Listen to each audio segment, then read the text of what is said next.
Allez, c'est parti. Abdusattorov contre Alireza. Donc, vous le voyez avec le classement en bas. Hein, c'est quasiment une balle de match pour Alireza. Pourquoi je dis ça? Parce qu'il a 2 points d'avance actuellement. Il restera 9 parties derrière. S'il passe à plus 3, même si Abdusattorov est un joueur absolument redoutable, avec 3 points d'avance en 9 parties, il aura, on va dire, 95-18% de chances de remporter le tournoi. Donc Abdusattorov qui joue ce G4, cette variante d'avance avec G4 et cavalier E2, et Alireza qui répond par C5. Bon, il vient mettre la pression sur le pion D4.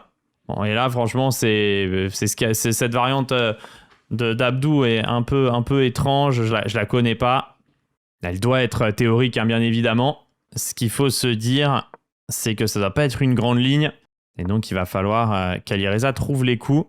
Et ce tour H3, c'est pas un coup qui m'étonne, par exemple, dans le sens où ce tour H3, c'est un type de coup qu'on peut voir aussi dans des Scandinaves. Si vous avez la ref où il y a un fou E4, tour H3 qui peut aussi exister. Donc H6 avec l'idée simplement sur cavalier D2 de pouvoir, à mon avis, retirer le fou en H7. Enfin, notamment, c'est peut-être pas l'idée unique. Mais là, du coup, il joue avec E6. Donc, il l'enfonce un petit peu. Et sur pion prend, il veut faire... Enfin, c'est ce qu'on appelle une attaque de nuit.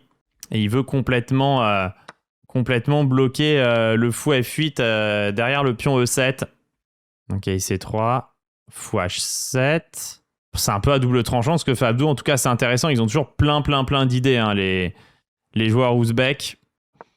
Ouais, et fou H7, pion prend. Ok, très compliqué, l'ordi aime pas à cause du truc le plus logique. C'est ça la bonne nouvelle, mais après c'est dur à juger. Mais il aime pas à cause de D4, E5, qui est la manière la plus évidente de continuer puisqu'on prend complètement le centre. C'est ce qu'il va faire. Et là, Alireza, il peut faire très mal. Ok, B4. Ouais, ça a l'air de faire tellement mal aussi ce qui est B4. Pour aller chercher un fou prend C2 ou un qui prend C2. Abdou a l'air en difficulté. Après, l'ordi propose fou G2, qui est un coup Abdusattoresque, pour laisser Kay C2 cavalier A1 et attaquer. Là, donc il trouve fou G2, c'était sûr. C'est tellement Abdusattoresque. La partie est infernale. Il a peut-être joué Kay prend C2 quand même. Hein. Ça reste tellement tentant. De 43, faut vraiment avoir la lucidité là pour Alireza. Ouais, il va jouer Kay prend C2, c'est sûr. Et là, tu vas jouer Kay prend 1 en fait. Hein. Parce que tu te dis que c'est pipeau quand même. Hein. Tu te dis quand même que c'est un peu pipeau. Ouais, c'était sûr. C'était sûr qu'Alireza, il allait pas laisser une tour comme ça en prise impunément. Et maintenant, on va falloir réussir à sortir. Et on a un gros problème. En fait, on pourrait faire cavalier F6 rock. Quasiment, c'est une des rares positions que je vois où on serait content de pas avoir le fou en F8. Genre, quasi, t'as envie de jouer cavalier F6 et de dire je fais rock. Quasi. Quasi, ton fou, en fait, il est pire que rien. J'ai rarement vu une position où on a envie de faire disparaître sa propre pièce. En milieu de jeu comme ça. Bon, pion prend, c'était logique. Il fallait le prendre, ce pion. Il faut prendre 6 roi F7. Le roi va se cacher quand même. Cavalier C5, il veut accélérer la manœuvre. Sur dame D6, il veut cavalier E4. Dame D6, dame E5, roi F7 qui est F6. Et il faudrait pouvoir jouer tour D8, quoi. Au pire, on peut peut-être essayer avec G5. Un cavalier E4, il va mettre la dame ou en E5, mais dame E5 fou F4. L'ordi il fait dame B4. Après, t'as encore le droit de faire grand roc. Étonnamment. Et dame B4, il n'y a pas tour B3, il y a le cavalier A1 qui défend. Ah, dame B4, en fait, elle est pas mal placée. Mais dame B4, il y a peut-être A3. Ah, dame B4, A3 fait chier. Parce que t'as pas dame B3. Mais dame B4, A3, peut-être dame B5. Je sais pas qui est mieux, en vérité. Ouais, ou dame B4, A3, dame C4. Qui pourrait toucher un dame C2. Mais je sais pas qui est mieux. Trouve dame B4. C'est de la folie. Hein. C'est de la folie. Hein. Ah, c'est des monstres. Hein. Ils sont plus de 2800 tous les deux en blitz. On est dans l'irréalité du jeu. Hein. C'est des niveaux qui devraient être illégaux. Donc il joue cavalier F4. Il veut venir avec cavalier prend E6. Oh, il a peut-être E5, cavalier E6, dame C4, dame prend E6. Ouais, du coup, cavalier G6... Prise, et tu peux pas cavalier F6, qui a cavalier prend, pion prend, fou prend C6, fou prend A8. Moche. Donc dame C4, roi G1, et peut-être le fameux dame C2. Mais dame C2, dame F1, non? Pour dame A6, tu fais quoi? Il y a peut-être un problème, hein. Il y a tellement de choses. Mais bon, dame E1, dame B4, il veut, hein. Et dame B7. Mais ta dame prend C1 échec pour le moment.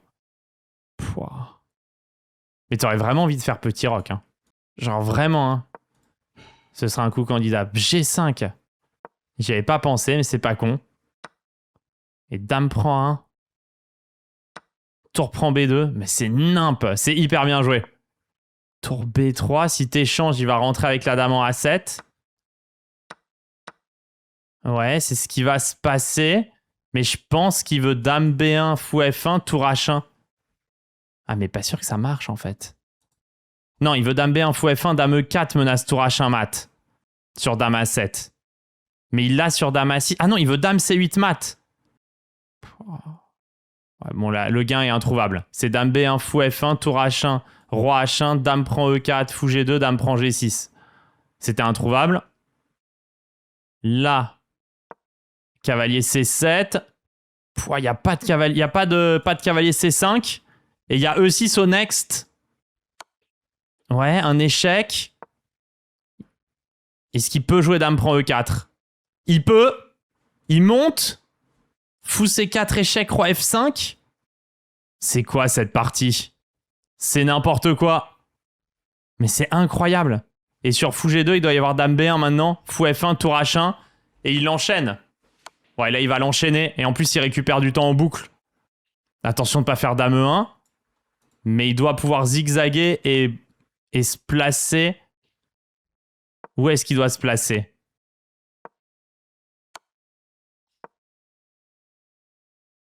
C'est dur à dire comment continuer. Dame prend G6, dame C6, roi ici. Ah, il peut peut-être cacher le roi en G8. Il peut peut-être se cacher en G8. Il peut peut-être roi F7, dame D5, dame E6. Ouais. Dame F3, roi G8. Au chaud. Au chaud. Voilà, il est au chaud. Et maintenant, il faut juste qu'il débloque la situation et pour avancer ses pions. C'est tout ce qui lui manque. Débloquer la position. Bon, c'est pas fait encore, hein. C'est pas fait, mais peut-être qu'il peut jouer E6 et commencer à avancer. C'est ce qu'il fait. Et il avance. C'est pas encore terminé.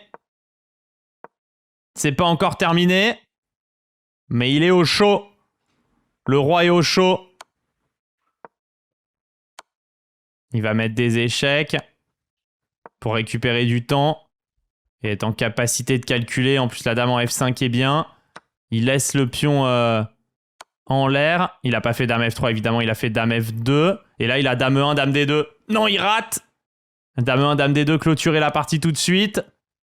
Évidemment, il ne va pas lui laisser une deuxième fois. Il n'arrive pas à échanger les dames de manière forcée. Ah, la roi G3. Il ne peut pas échanger les dames. Mais il va jouer E2. Il ne doit pas y avoir de perpète ici. Dame D8, dame E7, dame H5. Il ne doit pas y avoir de perpète du tout. Roi H4, de toute façon, c'était sa seule case. Bon, il y a Alireza qui a gagné. J'imagine qu'il est tombé. Après, il y avait des gains multiples ici. Mais il y a dû avoir perte autant. Mais il y avait des échanges de dames. Il y avait dame F4, roi H3, dame F5 qui gagnait. Et donc, c'est gagné pour Ali dans une partie de fou. Et ça a gagné pour Maxime aussi.